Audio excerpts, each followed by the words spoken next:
Fala pessoal, tudo bom com vocês? Fabiano aqui do Fábrica de Jogos e hoje eu quero falar um pouco sobre como manter o interesse, na sua narrativa aí do seu game, como é que você pode trabalhar isso para manter todo esse interesse, para o cara manter engajado, interessado ali no que você está contando, sua história que você está contando, certo? Então fica aí comigo se você já quer saber, dá aquele joinha, curte, compartilha, se inscreve caso não seja inscrito, clica no sininho, faz tudo o que tem que fazer e aqui embaixo todas as redes sociais que você pode me acompanhar e saber das novidades. Solta a vida então e vamos embora!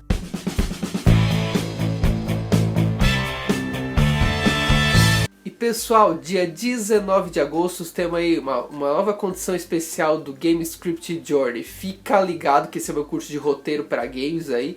Fica ligado aqui nas redes sociais que vai ter uma novidade bem legal para vocês. Aproveite a oportunidade. É muito comum, a gente quando desenvolve uma narrativa, seja para games, seja para qualquer outra mídia, e a gente não conseguir trabalhar bem o interesse, ao longo de toda a narrativa que tu está criando, E quando se trata de jogos, isso é muito mais crítico porque você está trabalhando com interação. E aí você tem que tomar cuidado, porque a interação é que vai contar essa história dentro do game, É pela gameplay que você vai contar essa história e não necessariamente só por uma cinemática, um diálogo. Claro que isso também pode ser usado como recurso, mas o ideal é que seja usado pela gameplay, jogando o jogo você vai contando essa história acontecendo. Isso às vezes é quebrado porque a gente faz muita exposição de coisas que agora não precisa ser contada. Às vezes a gente quer aquele personagem que é o Deus Ex Machina, que eu nunca sei a pronúncia correta dessa pronúncia, nesse termo, Mas na verdade basicamente é o cara que pode tudo e não tem uma explicação lógica pra isso, a não ser que seja uma comédia que tá tirando palha disso. Aí tudo bem, até entende esse tipo de aplicação, E isso quebra toda a questão narrativa, quebra toda a imersão e basicamente você não se interessa por aquela história.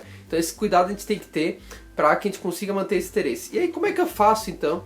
Como é que eu tenho que entender para que haja esse interesse, Basicamente, um dos princípios que a gente trabalha, você está vendo aí na tela, é o gráfico de tensão, Um gráfico que é muito conhecido na área e que o gráfico de tensão, basicamente, o que você tem aí nos eixos? Você tem os atos da história acontecendo, Os atos geralmente são uma crise, uma clímax e uma resolução, que está acontecendo, mas uma história pode ter muito mais atos acontecendo também. Com isso você vai vendo picos, de subidas ali, de crises que a história está tendo, E o último pico mais alto é o clímax da história, que é aquele momento de crise maior, onde tem uma provação quase de vida ou morte para o nosso protagonista, ou para os nossos protagonistas, depende da narrativa que tu trabalha. E aí depois começa a cair a tensão, porque basicamente você está resolvendo o que está acontecendo na história, Basicamente você está caminhando para o fim daquela narrativa. Então você tem a resolução acontecendo ali. É interessante perceber que um gráfico de tensão, você tem altos e baixos, e o próximo alto sempre é maior que o alto anterior. E essa é a jogada de a gente manter o interesse do cara. Então cada ponto daquele é um conflito que está acontecendo, é uma oposição que está acontecendo, e isso vai fazendo crescer ao longo do processo, o que torna muito mais interessante a minha narrativa, porque daí agora aliviou, pensa, então quer dizer, aquela crise se resolveu, daqui a pouco veio uma crise maior ainda, e daqui a pouco voltou. Então isso é muito legal, porque mantém o interesse do teu espectador, do teu jogador, dependendo da mídia que tu for trabalhar, para te fazer isso. E aí você deve estar se perguntando assim, tá, ok Fabiano, legal, entendi o gráfico de tensão, mas em jogos, será que isso funciona? E aí que vem a sacada, cara. Em jogos, sempre teve isso, cara. A questão é que a gente nunca fez o paralelo. Então se tu observar num game, isso até o livro do Skulnish que trabalha bem essa parte, de narrativas, ele mostra, então, você tem os atos ali acontecendo do teu jogo e tem o desafio proposto ao jogador, certo? Então o que acontece? Você tem tensões, momentos de tensão no teu jogo. O que eu poderia citar, por exemplo, ali cada subida uma fase, e no topo de uma crise poderia ser um chefão da fase, por exemplo. E aí depois desce para uma próxima crise, mais o chefão, e assim por diante. Quer dizer, os jogos naturalmente já fazem esse tipo de tensão, te mantendo sempre assim, num grau de dificuldade que vai subindo, A cada crise a dificuldade é maior, para que o jogador tenha que desenvolver uma habilidade maior, E o desafio proporcionado pelo jogo também vai ser maior. Então quer dizer, o jogo já trabalha muito nessa escala de tensão. Então quer dizer, se a gente consegue fazer um paralelo da gameplay com a narrativa, casando as duas, tanto a mecânica narrativa e os outros elementos, a gente consegue ter uma narrativa imersiva pra caramba, Então é esse que é o negócio e essa que é a sacada que tem que se ligar quando for construir uma narrativa para games. Que aí você vai ficar muito mais fácil você fazer o planejamento da sua história interativa. Com isso você gera mais ritmo para a tua história, você cria um desafio que é crescente para o teu jogador, Os conflitos vão sempre crescendo, E também, claro, sempre adequado ao público-alvo, né? Porque de acordo com o jogo, você vai ter gráfico de tensão que vai ser maior para cima ou para baixo, né? Dependendo do público que você vai trabalhar. Por exemplo, se pega um caso mais extremo, como eu sempre cito, Dark Souls, esse gráfico de tensão vai estar começando muito mais lá em cima do que, por exemplo, um jogo mais casual, tipo um Candy Crush da vida, entendeu? Então isso varia.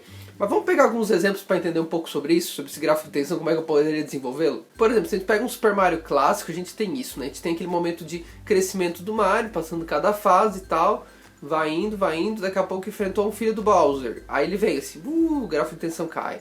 Aí vai lá e cresce de novo. Por mais o filho do Bowser e cai. Isso falando das fases em geral. Mas se você pegar cada mini fase ainda dentro de cada mundo, você tem gráficos de tensão até chegar na tensão maior, que é o castelo do filho do Bowser. Então quer dizer, você tem aí o gráfico de tensão sendo construído e muito mais interessante pela gameplay, né? Pouco pela narrativa em si de diálogos ou de cinemáticas que vão sendo contadas, né? É tudo pela gameplay acontecendo o processo. No Guitar Hero você tem isso também. Você também tem essa pegada de gráfico de tensão. A cada pico você vai evoluindo como um astro do rock e a cada música é um gráfico de tensão diferente, uma crise diferente, onde você está se desafiando como astro do rock. A cada próxima música, isso você vai aumentando o desafio. Claro, seguindo na lógica de uma sequência de músicas que dariam um desafio crescente, né?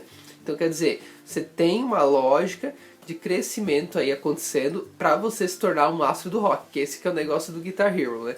Então quer dizer, você também tem aí um gráfico de tensão sendo trabalhado. Outro exemplo também é o Resident Evil também, né? Você tem essa pegada também, né? Tanto que você tem aquele momento que você vai crescendo na narrativa e aí você encontra um zumbi, pam, né? E aí é aquele momento de crise. Você mata, tal, pá, daqui a pouco você vai caindo e vai se tranquilizando. Que é o que a gente chama das áreas seguras, né? Que existem no jogo, né? Que você não tem zumbi nenhum zumbi vai chegar ali e você tá tranquilo. É importante isso, sabia, gente? De falar isso também no gráfico de tensão, porque a gente precisa gerar áreas seguras pro nosso jogador também, de forma que ele relaxe, nem que seja às vezes uma área segura como no Resident Evil, ou às vezes um vitória, uma tela de vitória que pare o jogo, dê uma pausada, porque a gente não pode deixar o cara também sob tensão o tempo inteiro, né? A gente tem que dar uma aliviada para ele descansar agora e voltar, né? Filmes de terror fazem isso muito bem, né? Você tem aquele momento que vai descendo, que vai dando uma caída, aí daqui a pouco, pã, leva um susto de novo, para, e aí fica tenso, meu Deus, ela vai morrer, morreu, tal, daí tranquiliza, te tranquiliza, daqui a pouco, pã, de novo, e daí vai. Por quê? Porque é uma forma de te deixar menos tenso, que se te manter toda a vida tenso, cara, tu vai ficar cansado, eu vou cansar demais quem tá acompanhando a minha história. Certo, galera? Então esse é um pouco para entender um pouco de gráfico de tensão. Isso é uma forma muito interessante de como você manter o interesse pela narrativa no teu jogo.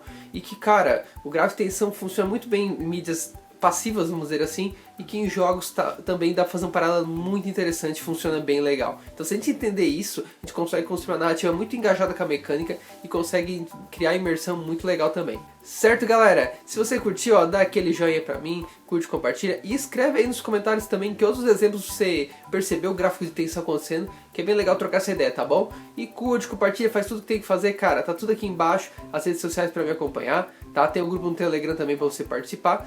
Então vai lá e participa comigo, tá bom? E também, pessoal, tá aqui o meu e-book 18 atributos para ser um ótimo game designer, cara. Vai lá, baixa, aproveita para aprender um pouco mais sobre a área e saber um pouco mais do que é ser um game designer, certo? Tchau pra vocês e até o nosso próximo vídeo aqui no canal do Fábrica de Jogos.